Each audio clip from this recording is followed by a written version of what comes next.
Hello and welcome to Who Would Win Masters. I am Sam Proof on all of the socials, and the spooky season is upon us. So watch out for jump scares, and welcome to our show, the president of Van Ryder Games and co-creator of Final Girl, AJ Porfirio. AJ, how you doing? What's going on over at Van Ryder Games? Oh, hey, Sam, I'm doing great. This is the best time of year, right? And we're coming up on Halloween. We have tons of Final Girl stuff coming out. It's our hit board game, horror movie board game. So I'm excited. This is a great opportunity for me and to be with you guys. And I'm super excited to throw down with Ray tonight. Cool. All right. Now you have picked Sam Haim from Trick or Treat. Why did you pick this character? Yes. So I actually stumbled upon this movie, or not stumbled upon, but watched it for the first time maybe 3-4 years ago. And now it has become an every year October Halloween watch for me. I have to watch it once every year. And after this battle tonight, Ray is going to go watch it and see. He's probably seen it, but he's going to go back and see all of the things and reasons why it didn't work out for him tonight. And so we're going to do this tradition together, Ray. You're always going to remember this battle as the reason why you watch Trick or Treat every year. Yeah, maybe we can do a whole group online watchathon or something. Absolutely. All right, it is time for the it is time for the Tale of the Tape. Tonight's Tale of the Tape is brought to you by the American Turnip Federation, reminding you to carve a jack-o'-lantern this season. Because traditionally, turnips. But do it the old-fashioned way with a turnip, traditionally, henceforth. Because pumpkins just aren't cool as the OG of the jack-o'-lantern world. It's the turnip, guys, the turnip. Turnips making Halloween considerably more scary since the 1800s. Because if you ever Google any of those, you're gonna have nightmares. It's insane. Don't do it. Okay, tonight, we've got two horror monsters who pack a mean punch in a small package, and not a big punch into a small package, which is good. First off, Sam Haim, correctly pronounced Sam Haim, but nobody really wants to worry about that, especially me, because I hate all the pronunciations, and thankfully Ray decided to get rid of any hard pronunciation whatsoever today. But yeah, don't worry about that. We're going to be calling him Sam Haim or Sam, which is not confusing at all because I'm here. Sam is the central figure in the horror anthology movie Trick or Treat. He wears a sack over his head, carries a broken lollipop as a weapon, and enforces the rules of Halloween, punishing anyone who disrespects the holiday. On the other side, we have the Leprechaun. The Leprechaun comes from a time in movie history where low-budget horror flicks were made about every holiday. That Arbor Day movie is insane. For reference, see Uncle Sam, Thanksgiving, and Silent Night, Deadly Night. In his movies, though, there have been 8. The Leprechaun typically uses his evil magic to recover his lost gold and menace those who stand in his way. Have to mention here that, for the most part, the character is played artfully by Warwick Davis, one of the greats, hence Willow, and just a fantastic actor in general.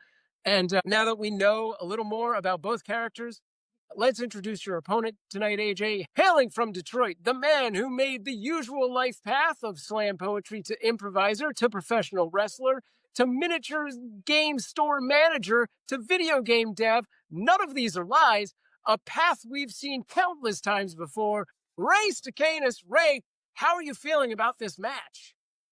I am thrilled to be doing this matchup today. And yes, my journey was long. And yes, my journey was difficult. But I feel like it's a journey everyone's probably taken at one point or another. Who hasn't gotten into the metaphorical ring at the very, very least once or twice in their life? I love this matchup. We buried the lead. We're bringing Shocktober back to Who Would Win Masters. That's right. We're going to be doing 3 horror-themed episodes. I know that today is September 30th. That's close enough. We're going to be giving you 3 Shocktober matchups through the season. Nice. Look, Oktoberfest in Germany is all of September through mid-October. That's good enough for me as far as being a 6-week set of holidays. The point I'm trying to make here is that we've got Trick or Treat versus the Leprechaun movies. And when AJ Porfirio, a man I revere so much and I feel so terrible about the things I'm going to make him feel during this battle, what I have to say is when he said, I want to do Sam, the killer from the Trick or Treat movie, which I just saw for the first time last year. I also was dragging my feet on it way, way, way too long. I made it one of my 12 horror movies I watched during the season last year. I'm going to try to do 13 this year and up my score. The point is, though, I love this movie. If you have not seen this anthology movie, it is bleeping great. And the killer Sam is highly memorable. But I've got some history with the Leprechaun movies myself. I have repped the Leprechaun on the previous iteration of the Who Would Win show in one of the more unfairly judged battles, I think, we ever had in show history. So this is a redemption match of my own to bring it with the Leprechaun, who has a lot more study, 8 movies as opposed to 1.5 movies, really. I'm sure AJ will bring that up as well. The little short that they did that also features the character, I assume. I don't have to. You just did it for me, so thanks. I just did it for you. I just included it. But so I am ready to go with the Leprechaun. I am ready to write something. It's like Quantum Leap. I'm here to write something that once went wrong. And I am ready, Sam. I am ready, AJ. Let's throw down some Shocktober delights. All right, get ready for battle 1, but here are the rules in 1 minute.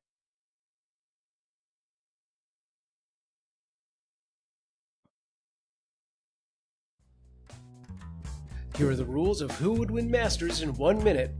There will be 3 timed rounds with counterpoints allowed. 2, characters will have no prior knowledge of their opponent and no outside interference will be allowed. 3, keep the character in character. Outliers and crossovers will be given less weight. 4, battle can be won by death, knockout, battlefield removal, or incapacitation. And 5, after the battle, I will give my unofficial opinion as to who wins and why. However, I am just one voice in this. It will be up to all of you on our social media and our Patreon to make your voices heard as to who won. All right, AJ, I hope you're feeling lucky and you're not green with envy. It is time for you to start us off with point number 1, 3 minutes on the clock, starting now. Okay, so the first, look, we're talking about Sam, okay? He's not just a monster. He is an ancient demon, okay, from way back. There are way more than just 3 points I could go to, but I'm going to pick the most impactful 3. Many of the points, actually, the Leprechaun and Sam share. So I'm going to kind of steer a little bit clear of those and talk about why Sam stands apart. So my first point is Sam can raise the dead. So Sam can, as shown in the movie, when he, spoiler alert, if you haven't seen the movie, go watch it first, but resurrects the dead children that died in the bus crash and sends them after the Halloween rule breakers, which is obviously what Sam does. He punishes the people who break the rules of Halloween. So this in itself is probably more than enough to handle this little leprechaun who, by the way, like, he has to grant other people's wishes. Like, why is he, if he's so powerful, like, why is this whole thing that he has to, like, try to figure out how to, like, grant people's wishes in a way that benefits him? There's no wishes that any zombies actually wish for other than to eat your brains. So the zombies are going to overwhelm the leprechaun, and he's going to be crying as they carry him off and tear him to shreds and eat his brains, crying about why he doesn't have his gold, which, by the way, we all know from watching these movies, the gold is the source of his power. So how's he going to draw the power from that gold when the zombies are overwhelming him and he doesn't know what to do? So this is my first point. I think that it's a tough one for the leprechaun to deal with. Sure, he has some powers, but how do you stop hordes of zombies? There's, last time I checked, no shortage of dead people in the ground and around the world, and new ones joining every day. And so, like, this is something that Sam can pull from. 30 seconds remaining. He's going to do it as much as he needs to. So we're sending hordes and legions of zombies, as many as we need to at minimum stall the leprechaun, if not do the job for us and finish the job after only 1 point. We're going to make some more, but this might just be one there's no way to refute it.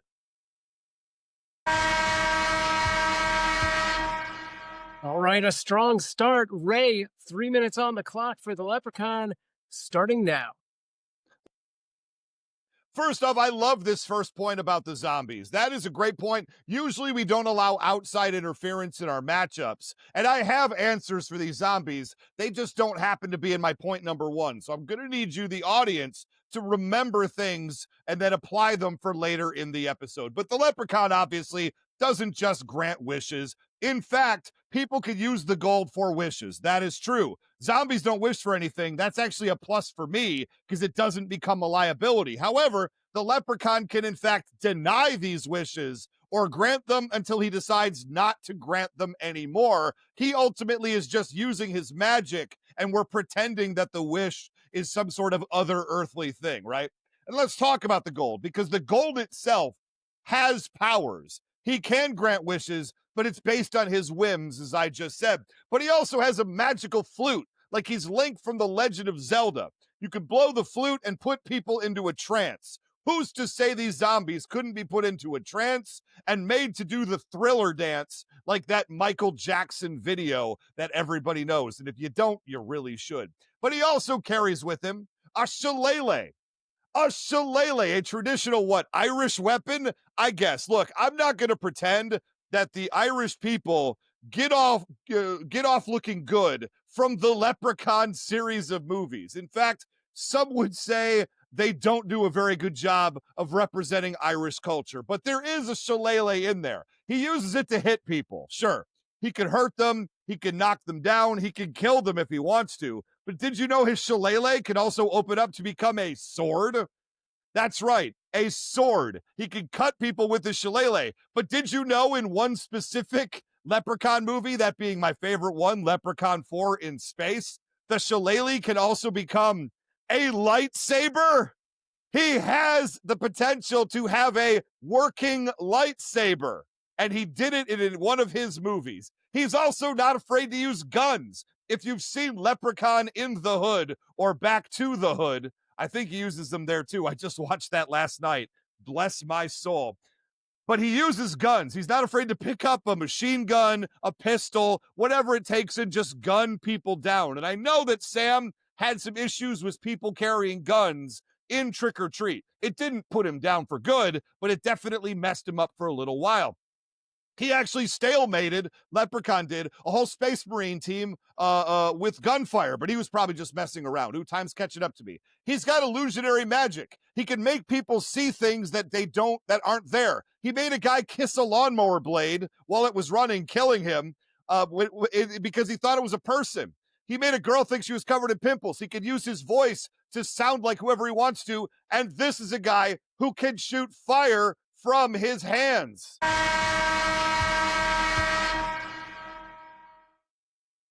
All right, AJ, as our guest, you get a 1 minute counterpoint, 1 minute on the clock, starting now. All right. I mean, if that's where you're going to be at, like, you're going to be shillelaghing in the coffin with the Leprechaun after this battle's over. First off, flute charming zombies, like, come on, zombies have no brains. Doesn't have to be zombies. It could be skeletons. It could be any kind of necromancy. So that's a thin argument, if I do say so myself. Sure, the Leprechaun has pyrokinesis, but guess what? So does Sam. This is not a point I'm going to be making because they both have it. You see him light up the jack-o'-lanterns from afar in the movie. So that one's going to be a wash. I think that a little bit takes away from that last point you tried to make there. And thank you for bringing up the gun. That's great. And we're going to come back to that. But just like you admitted, it did not stop Sam. So really, that's no argument at all. So I'm very pleased that you made so many non-arguments. Love it. There's a lot of good back and forth and like stops and starts here, and like blocks and parries and whatnot.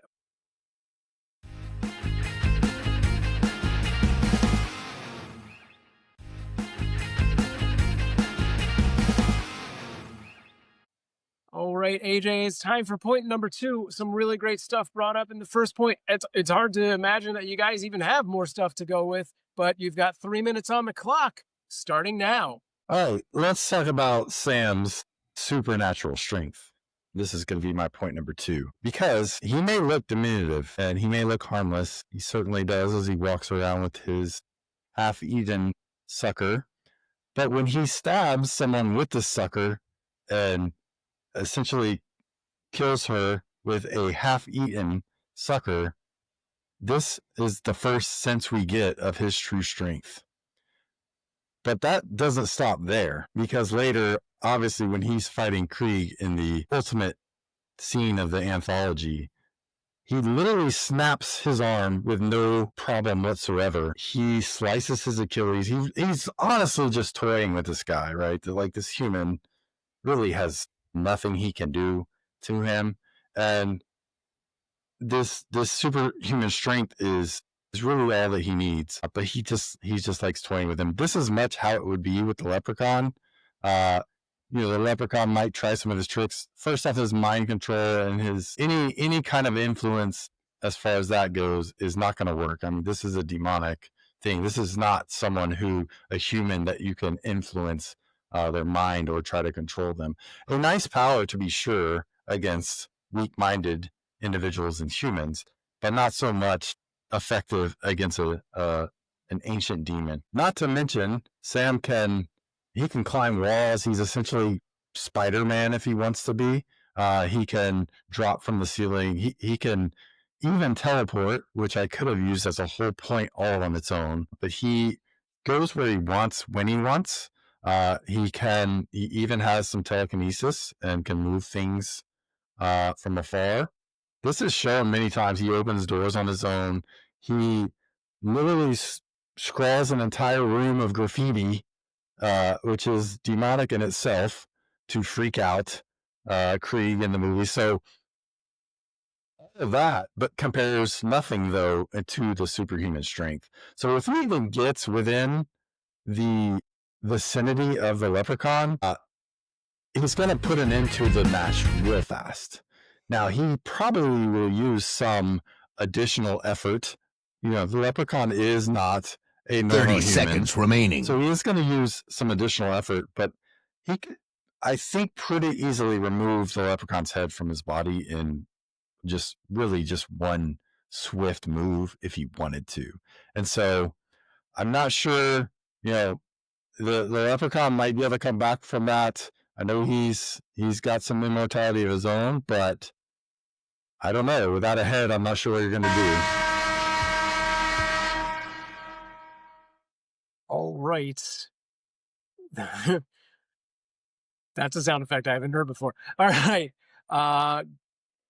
It is time for Ray's point number 2. 3 minutes on the clock for the man in green, starting now. Yeah, one thing that I didn't realize until I really started putting this episode together and doing the hardcore breakdown is how similar these two characters actually are. They share a lot of power sets. My point number 3, I'm going to explain to you exactly.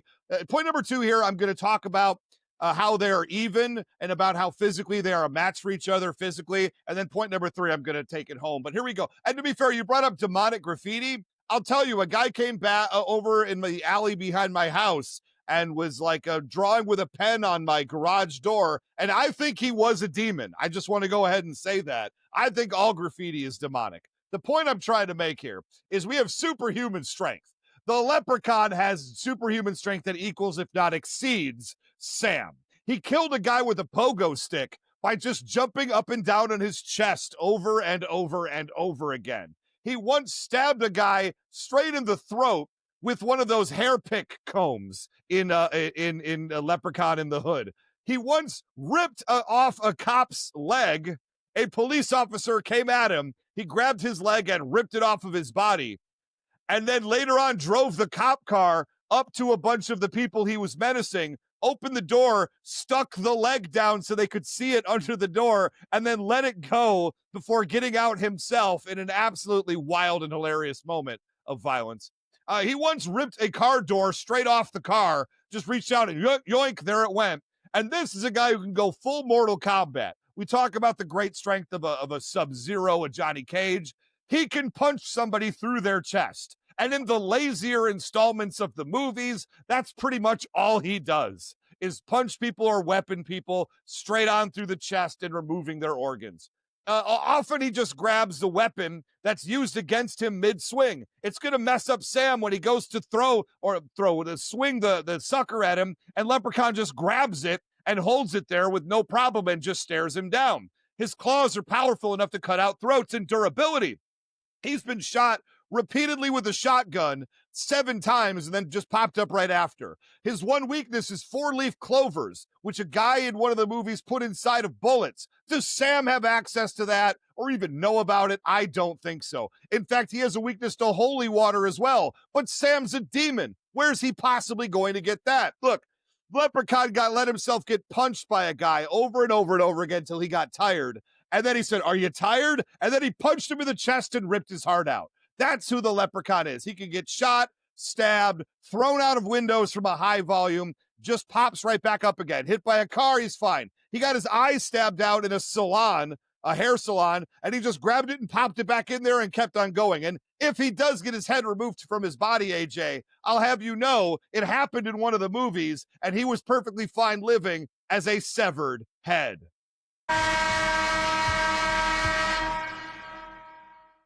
All right, AJ, you have 1 minute for your counterpoint. 1 minute on the clock, starting now. I mean, yeah, it's a good point. Like Leprechaun, sure, he has some nice strength, and I mean, I think anyone jumping on a pogo stick on someone's chest would do the job. I don't know if that's what I would call superhuman strength, but sure, against humans, yeah, it looks pretty good. But and I'm glad you called out some of the weaknesses because he does have them, and sure, Sam does not know about them per the rules of the battle. But we are going to come back to that. I'm definitely going to be making some points around that in my final moments and final takes. So, but it's good. It's good you brought that up, and I'm fully ready to address in my next point your fist punching through chests argument, because we're going to find out that actually is really going to have no effect at all on Sam, or at least no permanent effect.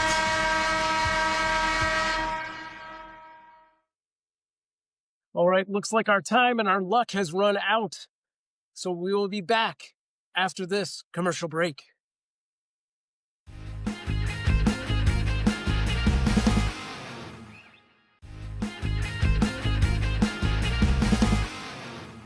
All right, gentlemen, you brought up some good, interesting new points in point number 2. Point number 3, let's see if you can knock it out of the park, but no tricks, just treats, right? Let's get into it. 3 minutes on the clock for Sam Haim. AJ, starting now. Okay, Sam, I'm going to give you all the proof you need for Sam right now. And this is the big one. Sam is completely immortal and can regenerate. Okay, you're going to punch through his chest, Leprechaun? Guess what? He's going to put himself back together with no problem at all. Sure, there may be a slight delay in when this happens, as we've seen when, like you said, he got a shotgun to the face and he's got his hand cut off. He literally walks his hand back or uses pumpkin sinewy stuff to, like, essentially regenerate himself and come back to life. So any physical means you have against Sam are going to be completely inadequate, because sure, you may win a small battle and maybe you explode his pumpkin head or maybe you chop off one of his appendages. Guess what? It's crawling back to him. He's completely coming back, and round 975,432 begins. So with that, and yes, I understand Leprechaun. Sure, you chop off his head, that didn't stop him either. But guess what? You've already pointed out Leprechaun does have some weaknesses, and you failed to mention one, which is wrought iron. He can be trapped in wrought iron cages. If he doesn't have his goal, he doesn't have his power. If he eats a clover, he melts. And of course, per the rules of the battle, Sam doesn't have any knowledge of this. But in an infinitesimal or infinity battle, where we're battling over years and years and years, at some point we're going to end up in a clover field or near some wrought iron, or there's not going to be any gold for the Leprechaun to draw power from. If you can tell me what weaknesses Sam has that's going to let you overcome infinite time, where eventually some of those weaknesses don't catch up to Leprechaun, hey, more power to you. But until then, this is going to be an epic battle for the ages. Sam is not going to give up. He's going to punish and finish the Leprechaun as he has all of his foes. Again, just to recap, zombies, he's going to bring out zombies, superhuman strength, and ultimately immortality and regeneration, which, like, sure, 30 is seconds the big remaining. cheat, right, in these battles. And like, oh, how do you stop immortality regeneration? I don't know. That's your problem, Ray. So you can tell us in your last point what you think, but I mean, I didn't hear any rules about not bringing up immortality and regeneration, so why would I not do that? So best of luck to you. Again, you're going to be shillelaghing in the coffin with the Leprechaun. I highly count on all of the fans out there to back me on this one. Sam, the proof is in the pudding. Back to you. I like it. Some really good points there. Ray, it's time to sham rock and roll with your point number 3. 3 minutes on the clock, starting now. What are all these puns? What has happened to this show? Dear Lord, I'm going to talk about all of his magic, and this is the difference between Sam and the Leprechaun and why the Leprechaun would win. Now, I'm going to talk about some of the stuff they share, because they both can teleport, right? Leprechaun does it a lot. I've seen him do it a lot more than Sam has. Some could call Leprechaun's teleportation Goku instant transmission. I will not make that point, but I think you at home should really think about it. I think the two relate. We've seen the Leprechaun teleport gold into a man's stomach and overwhelm his insides, killing him. He likes to teleport right behind people or right above people and then jump out at them with a little jump scare. He also is into conjuration magic. Now, I haven't seen Sam do a lot of this reality bending stuff. He made a robot woman appear out of a television set, crawl out of the TV, turned out she was a robot, and then the guy started, like, kissing her, and then that ended up going very, very badly for him. But he can also conjure his weapons in and out of thin air. His shillelagh can just appear because he wills it to be, and then will it not to be, and then it's gone. He can also, by that effect, create guns and TNT to blow people up, or handcuffs. He could potentially handcuff, except for the teleportation, obviously. But the TNT could work to knock him down for 2 minutes. The guns we've seen knock Sam down for a certain period of time, and I think if he just kept at it for 2 minutes, he could win a battle through incapacitation that way. Telekinesis, they share this ability as well. I think the Leprechaun's is stronger. I saw him lift a man in the air by his neck and then break his neck and drop him back down again. He could use it to immobilize people who try to run away from him or try to come at him. He flings people around telekinetically. If zombies come at the Leprechaun, he could just use telekinesis to flick them away like yesterday's boogers, right? And they'll just be out of the picture. And he throws objects at people like pots and pans. One time he used telekinesis to blow up a guy's insides. He once used his telekinesis combined with hypnosis to make a guy shoot all his friends and then himself. This is a dark episode. And immortality as well. You talk about how Sam is immortal. Guess what? Leprechaun's immortal as well. He got dragged all the way to hell in one of the movies and then just popped up a year later because somebody found his gold. He got blown up in Leprechaun 4. He got peed on by a space marine, used his life force to go up into the guy, and then blew him out in a very special place. But the way he's going to win this is transmutation, because Sam's only dealt with natural attacks, not supernatural. And I'm going to talk about transmutation in my final wrap-up, because regrettably, I used my time poorly. All right, AJ, you have a 1 minute for your final counterpoint. Use it well. 1 minute on the clock, starting now. I know I have to make my counterpoint, but I'm very confused about the flicking yesterday's boaters comment. I don't know what you're doing with your boaters, Ray, keeping around for a day or so, but sure, you do you. Okay, look, Sam, look, you could have easily won this battle, to be frank, because guess what Sam cares about? Following the rules of Halloween. So all of the tricks and fighting and everything you talked about, none of those are going to work. If you follow the rules of Halloween and you maybe give Sam a candy bar, Leprechaun, Sam might have left you alone. He might have left the battlefield, and the victory could have been yours. Unfortunately, you did not make those comments, and don't even try to do it in the your little final rebuttal. It's already been called out. You're not going to do it. And so, no evidence has been given how you could overcome the immortality and regeneration. However, there have been pointed out there are many weaknesses the Leprechaun has that would eventually overtake him and be the difference. All right, Ray, as the reigning master, you have the final word at your leisure. I don't want to use your candy bar attack. I think that's a little bit cheap. That's not how I choose to win these battles. I try to do it with honor. So I'm going to do it with Transmutation. Transmutation is the ability in a magical spell and a magical ability to turn one thing physically into another thing. And that's the one power that these two very similar characters, that's the one that Leprechaun has that Sam does not. We've only seen Sam have to deal with natural attacks, guns, punches, stabbing, whatever, but not supernatural attacks. I don't know that Sam, remember when the werewolf ladies are at he doesn't get involved in that, right? He just sits on a log and watches it happen. When supernatural things happen, Sam doesn't include himself. Why?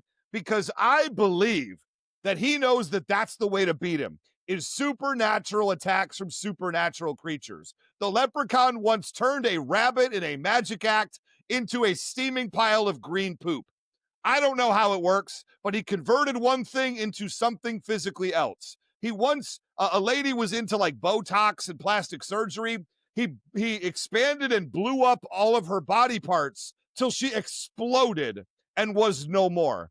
And in the comic books, I'm going there, they're canon. He turned a guy into dollar bills. And the man was no more, but a pile of dollar bills was. Were the dollar bills him? Was he that? Was his essence inside? Does the water get him instead? Nobody knows. Particle Man. The point I'm trying to make here is that transmutation is the way he's going to win. He is immortal, but if he gets turned into a fire hydrant, he will not have the attacking power. He will be incapacitated for 2 minutes.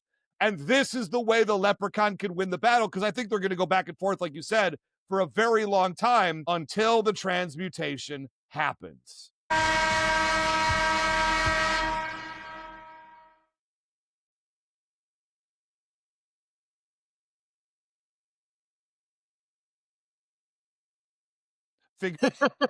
A few minutes here.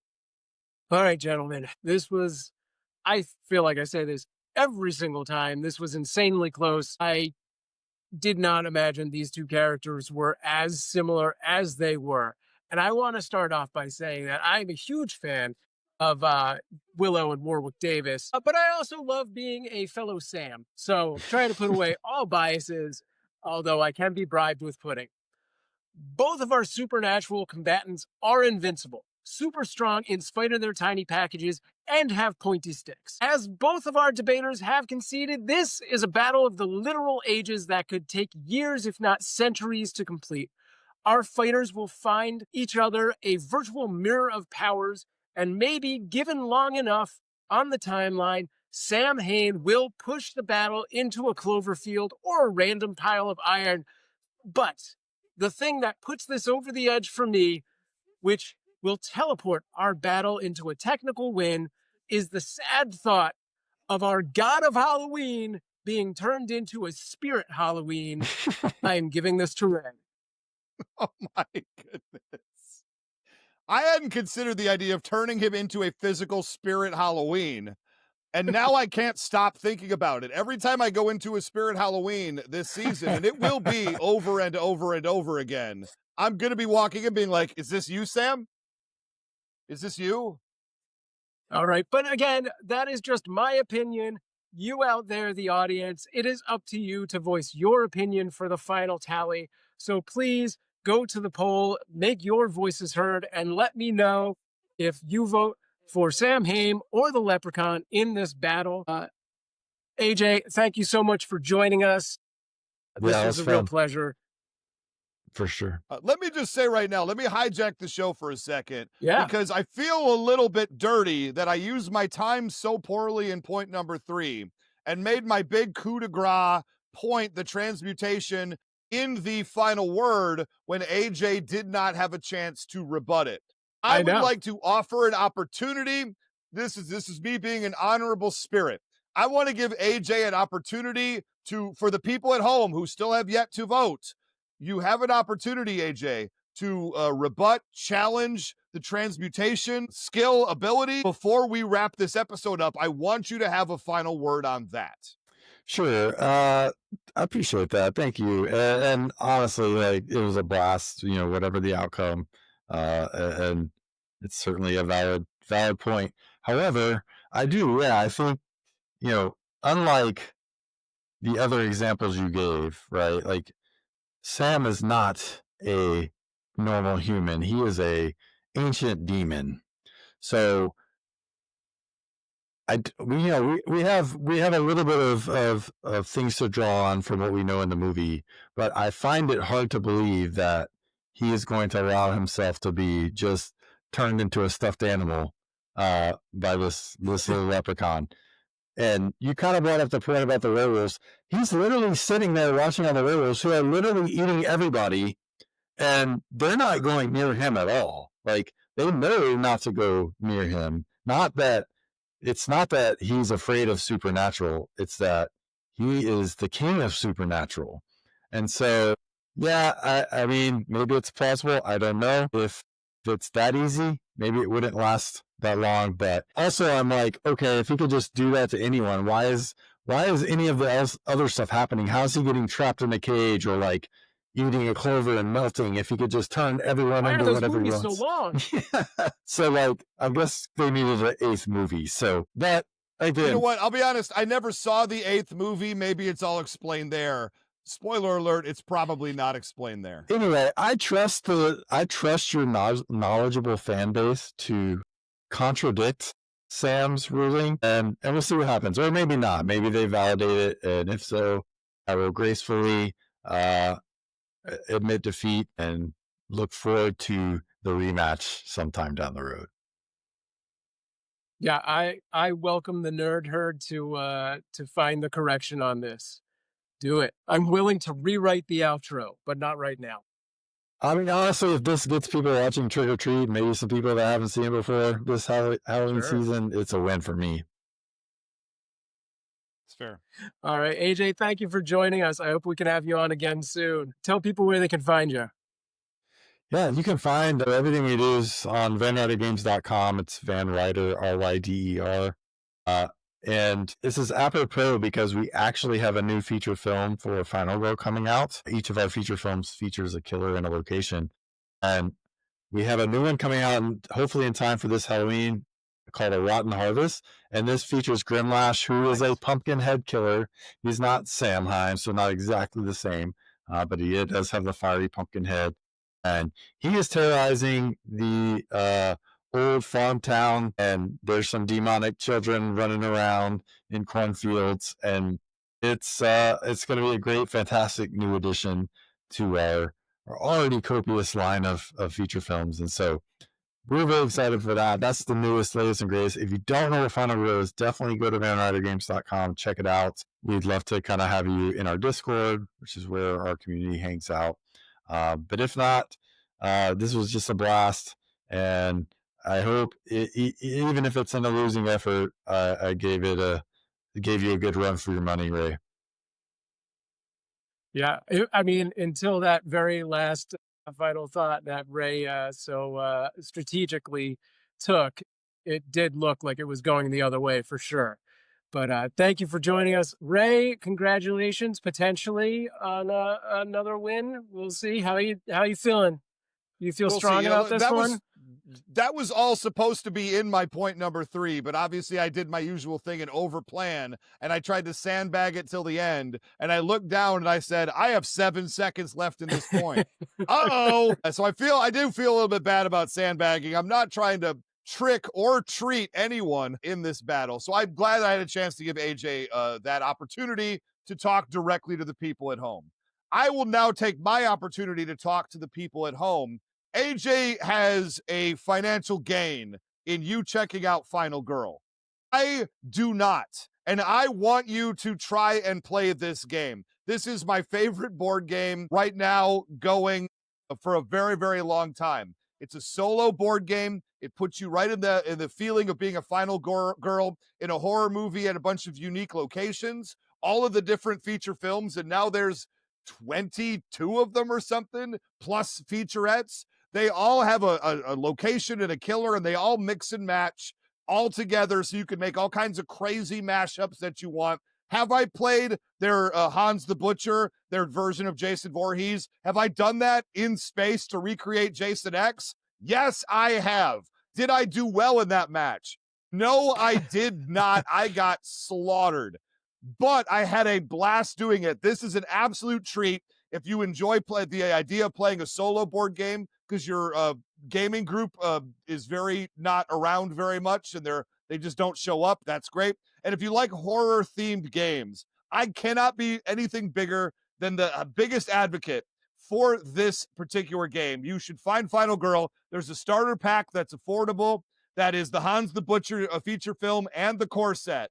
And you can get it on the Van Ryder Games website. I'm not getting paid to say that. I want you to check it out. I love these games so very much. Also, check out the one that's inspired by the Aliens movies. Terror from the Void, is that right? Maybe Into the Void, right. yeah. Anyway, Into the Void. Into the Void. There we go. It's, I don't know things, but that's a wonderful one. There are so many good ones.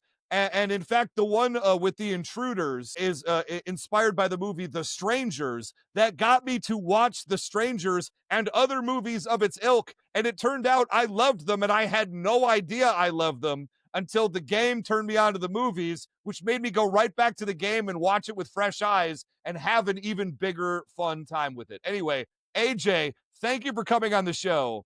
Thank you for making just such an awesome game. I hope people at home check it out if they haven't already. I do know that on Threads and Instagram, I get tagged in people's pictures for their games all the time. And I put out the same thing. I try to send it out with the Instagram and the Threads. Big fan of you personally and what you're doing. Thank you again. And I'm so sorry to have beaten you this badly in this Who Would Win Masters debate.